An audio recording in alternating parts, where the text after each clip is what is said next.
বাংলাদেশের সবচেয়ে বড় ক্ষতিকর প্রাণীও তিনি হলেন। আমার কাছে শেখ হাসিনার চেয়ে শেখ মুজিব আরো ভয়াবহ ক্ষতির কারণ।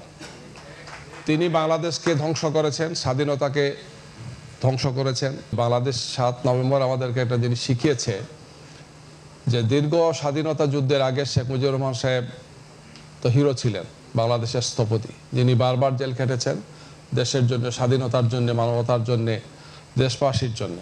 কিন্তু সেই মানুষটি 4.5 বছরের মাথায় বাংলাদেশের সবচেয়ে ঘৃণিত ব্যক্তি হয়ে গেলেন।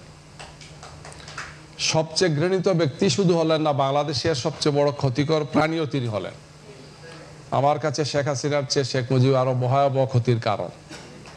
তিনি বাংলাদেশকে ধ্বংস করেছেন, স্বাধীনতাকে ধ্বংস করেছেন, গণতন্ত্রকে ধ্বংস করেছেন, সংবিধানকে ধ্বংস করেছেন, সবগুলো রাজনৈতিক দলকে ধ্বংস করেছেন, তার দলকে তিনি ধ্বংস করেছেন।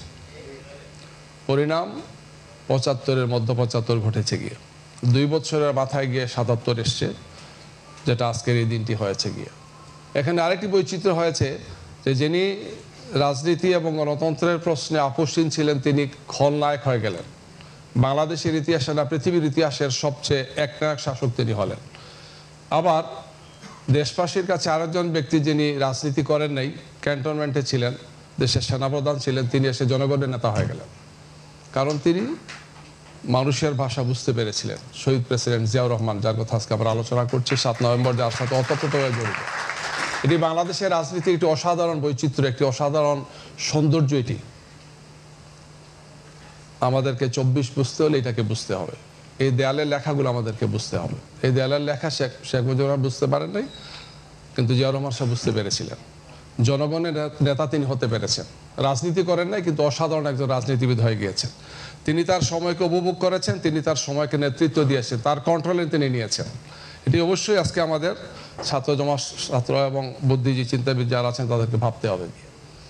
24 আমাদেরকে সে কথাটাই আবার স্মরণ করিয়ে দিচ্ছে যে আজকের বাংলাদেশ কেন আবার এত বড় একটা অভ্যুত্থান হলো, গণ অভ্যুত্থান হলো। 16 বছরে এমন কোনো প্রতিষ্ঠান নেই যেটাকে তিনি কুক্ষিগত করেননি।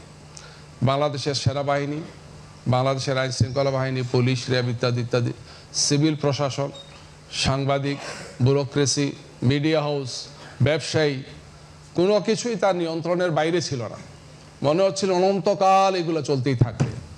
না, জনগণের উত্থাল তরঙ্গে 75 যেভাবে, 77 যেভাবে হয়েছে, 24 আবার ফিরে এসেছে গিয়ে।